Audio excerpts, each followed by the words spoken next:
नमस्कार, आप देख रहे हो जन्नत की पुकार। दिल्ली में बवाना के व्यवसायी हत्याकांड में गुत्थी सुलझी। मुठभेड़ के बाद मास्टरमाइंड समेत 5 गिरफ्तार। आउटर नॉर्थ जिला पुलिस की बवाना टीम ने क्षेत्र के एक व्यवसायी की सनसनीखेज हत्या के मामला को सफलतापूर्वक सुलझा लिया है। इस मामले में पुलिस ने मास्टरमाइंड संजय उर्फ ताऊ सहित कुल 5 आरोपियों को गिरफ्तार किया है। इनमें से एक मुख्य आरोपी अरुण को पुलिस मुठभेड़ के बाद पकड़ा गया, जिसने गिरफ्तारी से बचने के लिए पुलिस टीम पर गोलियां भी चलाई थी। पुलिस ने आरोपियों के पास से एक 32 बोर की पिस्टल, कारतूस और वारदात में इस्तेमाल की चोरी की बाइक बरामद की है। घटना 9 फरवरी 2026 की है, जब सेक्टर 4 DSIIDC बवाना में व्यवसायी वैभव गांधी की उनकी फैक्ट्री के सामने गोली मारकर हत्या कर दी गई थी। जांच में सामने आया कि आरोपियों को मकसूद लूटपाट करना था। पकड़े गए मुखबिर रविंदर उर्फ रवि को वैभव के वित्तीय लेनदेन की जानकारी थी, जिसे उसने शातिर अपराधी संजय उर्फ ताऊ के साथ साझा किया। वारदात के दिन आरोपियों ने व्यवसायी की कार को घेर लिया और 2 राउंड फायरिंग कर उनका लैपटॉप, फोन और डायरियों से भरे बैग छीनकर फरार हो गए। डीसीपी हरेश्वर स्वामी के अनुसार मामले की गंभीरता को देखते हुए स्पेशल सीपी रविंद्र यादव और ज्वाइंट सीपी विजय सिंह के मार्गदर्शन में कई टीमें गठित की गई थी। एसपी बवाना जोगिंदर सिंह और एसएचओ अखिलेश की देखरेख में टीमों ने दिल्ली एनसीआर के लगभग 1000 सीसीटीवी कैमरों की फुटेज खंगाली। सोशल मीडिया पर हत्या की जिम्मेदारी लेने वाले गैंगस्टर रणदीप मलिक और अनिल पंडित के दावों की भी पड़ताल की गई, लेकिन जमीनी स्तर पर जांच ने पुलिस को मुख्य अपराधियों तक पहुंचाया। 14 फरवरी की रात पुलिस को मुख्य आरोपी अरुण के बारे में गुप्त सूचना मिली थी। जब पुलिस ने उसे रोकने का इशारा किया तो उसने टीम पर फायरिंग कर दी। जवाबी कार्रवाई में घायल होने के बाद उसे काबू किया गया। पकड़े गए अन्य आरोपियों में संदीप पुजारी, संजय उर्फ ताऊ, रविंदर उर्फ लुड़का सामान ठिकाने लगाने वाला हरीश कुमार शामिल है। पुलिस अब इस गिरोह के अन्य सदस्यों की तलाश में जुटी है। दोस्तों, आज हम यहाँ पे इकट्ठे हुए हैं। एक बहुत ही सेंसेशनल मर्डर हुआ था बवाना में 9 फरवरी को सुबह 11:45 और वो बिल्कुल ही क्लूलेस मर्डर था। आज मुझे ये बताते हुए सेटिस्फेक्शन है, प्रोफेशनल सेटिस्फेक्शन, कि इस मर्डर पे जॉइंट सीपी नॉर्दर्न रेंज विजय, डीसीपी हरेश्वर स्वामी आउटर नॉर्थ की टीम ने जिस मेहनत से और जिस प्रोफेशनलिज्म से काम किया वो काबिल तारीफ है।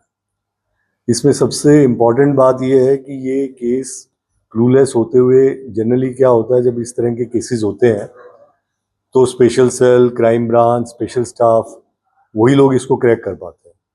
इस केस में जो सबसे इम्पॉर्टेंट चीज़ यही है कि बवाना पुलिस स्टेशन की टीम, जिसमें एएसआई बलवान, हेड कांस्टेबल पवन वगैरह ऑफिसर्स हैं, इन्होंने अपने बल पे जो केस जिसमें कोई क्लू नहीं था, इन स्टाफ ने इतनी मेहनत से काम किया। और बाकी लोग भी बहुत मेहनत कर रहे थे, लेकिन ये जिस लेवल से काम कर रहे थे इन्होंने उसको क्रैक किया और कोई बाकी टीमें में से कोई नज़दीक भी नहीं पहुंच पाया जिस तेज़ी से इन्होंने काम किया। तो मेरी सबसे पहले यही है कि बहुत ही प्रशंसा के लायक है इनका जो काम है, हेड कांस्टेबल पवन और इनका एएसआई बलवान वगैरह का। और इन्होंने ही फिर बाद में इसमें से जो रात में हेड कांस्टेबल पवन ने ही चैलेंज करके उसको रोकने की कोशिश की, जिसके अरुण को, और फिर अरुण ने गोली चलाई और जवाब में हेड कांस्टेबल पवन ने भी गोली चलाई जो उसके पैर में लगी। तो टोटल अभी 5 लोग इसमें गिरफ्तार हुए हैं। इसमें जो बैकग्राउंड और पीछे की स्टोरी है उसमें भी एक बड़ा हैरत अंगेज भी कह सकते हैं, इंटरेस्टिंग भी कह सकते हैं, लेकिन अभी तक वो गुत्थी पूरी तरह सुलझी भी नहीं है कि मर्डर के तुरंत बाद जो बहुत ही नामी गैंगस्टर्स हैं, जिनमें से कुछ विदेश में बैठे हैं, उन्होंने क्रेडिट लिया और क्लेम किया कि ये मर्डर हमने कराया था क्योंकि ये हमारे काम में इंटरफेयर कर रहा है। हमारे इतने दिनों की जो इन्वेस्टिगेशन हुई है, जिन लोगों को हमने गिरफ्तार किया है, उसमें कहीं भी ऐसी बात अभी तक कोई नहीं है। आगे कोई बात आएगी, अभी 1-2 लोग बचे हुए हैं इसमें अरेस्ट होने, कोई बात आती है, कोई नया पहलू आता है तो हम आपसे शेयर करेंगे। लेकिन ये एक जो मिस्ट्री बनी हुई थी कि ये जो गैंगस्टर्स ने क्लेम किया था और बाहर से बड़े नाम जो उसमें गैंग्स के हैं कि हमने इसका मर्डर किया है, उनका अभी तक कहीं कनेक्शन नहीं आया है और आगे भविष्य में आएगा तो बताएंगे।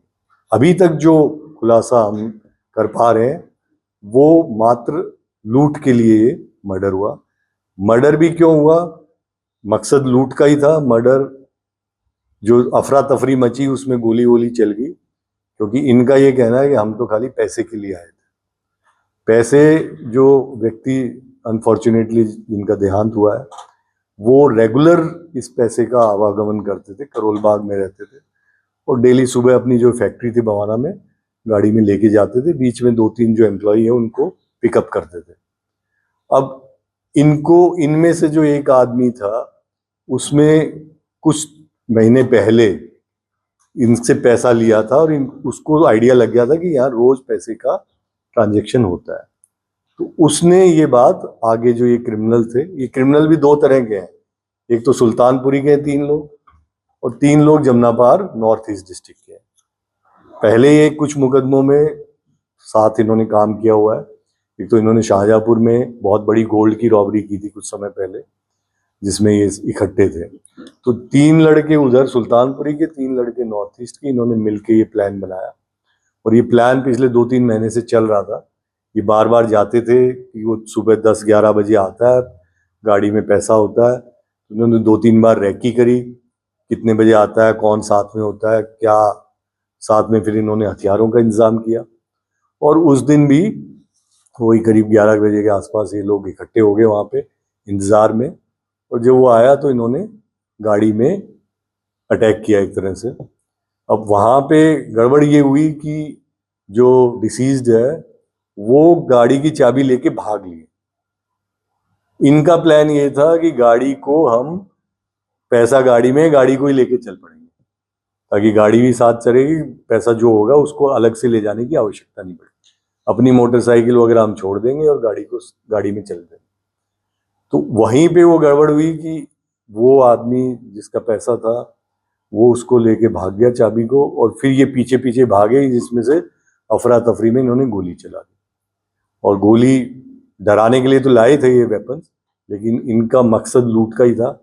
अब वो जब वो पोस्ट आई गैंगस्टर वाली तो हम लोग भी थोड़े से मल्टी डायरेक्शन में काम करते रहे कि क्या पता लूट थी नहीं। हमें पहले ये लग रहा था कि पैसा वो लेके ही नहीं गए, और पैसा नहीं लेके गए तो कोई दुश्मनी थी या कोई, जैसा वो क्लेम कर रहे थे, कोई सुपारी किलिंग है या क्या है। तो इन सभी मल्टीपल फैक्टर्स पे काम किया। हमारे ऑफिसर्स ने बहुत अच्छा काम किया है और मात्र 5-6 दिन में इसका पूरा खुलासा हुआ है। इसमें हजारों सीसीटीवी फुटेज चेक की गई, बहुत सारे सीडीआर एनालिसिस वाले भी यहाँ पे आए हुए हैं, उन्होंने भी बहुत अच्छा काम किया।